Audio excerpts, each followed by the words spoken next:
Amamélène et Élias. Amamélène avait une sœur, toutes les fois qu'elle mettait au monde un garçon, il le tuait. Les choses se passèrent ainsi jusqu'à ce qu'un jour, ayant accouché en même temps que sa servante, la sœur d'Amamélène lui donna son fils et prit avec elle l'enfant de cette dernière. Amamélène vint, saisit cet enfant et le tua.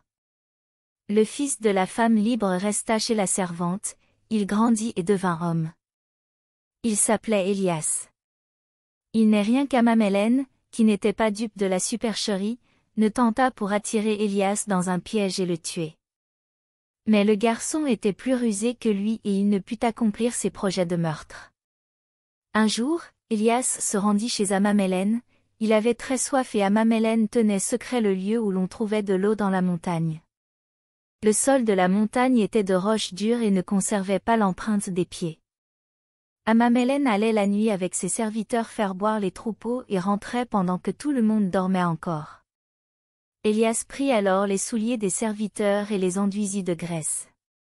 Le lendemain, il suivit leurs traces.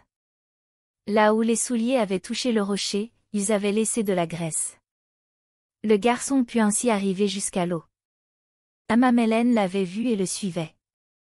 Au moment où Élias, penché au-dessus de l'eau, s'apprêtait à boire, il aperçut l'image d'Amamélène qui tirait son sabre et allait l'en frapper sur la nuque. Il eut juste le temps de s'élancer et de s'enfuir de l'autre côté. Un autre jour, Amamélène marcha jusqu'à une vallée, avec des pattes d'animaux morts, il y fit des traces de chamelles, de chèvres, de brebis et d'ânes.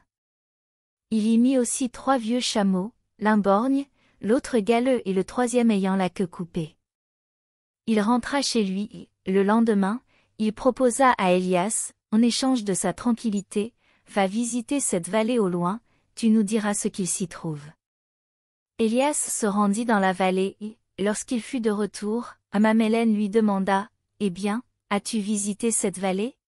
« Oui, » répondit Élias, « je l'ai visitée. »« Et que s'y trouve-t-il » ?« Le pays te plaît-il, oui ou non ?»« Il me plaît, seulement il y a des traces d'animaux morts et 3 vieux chameaux dont l'un est borgne, l'autre galeux et le troisième à la queue coupée. » « Comment distingues-tu la trace d'un animal vivant d'un animal mort ?» ?»« La trace d'un animal vivant revient sur elle-même, tandis que celle d'un animal mort ne revient pas.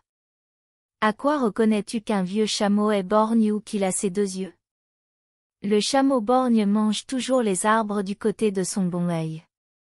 Et le chameau galeux ? On reconnaît un chameau galeux parce qu'il se gratte à tous les arbres qu'il rencontre.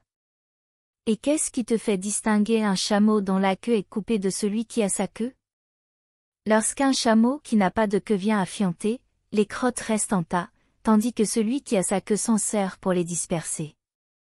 Quelque temps plus tard, Amamélène, qui ne s'avouait pas vaincu, alla dans un certain endroit et ramassa beaucoup d'herbes dont il fit plusieurs tas. Il revint et dit à Élias, « Demain, tu iras à tel endroit et tu rapporteras l'herbe que j'y ai mise en tas. » Le lendemain, Amamélène prit les devants et se blottit dans un tas d'herbes, attendant Élias pour le tuer. Celui-ci vint et rassembla toute l'herbe, excepté un tas dont il ne voulut pas s'approcher.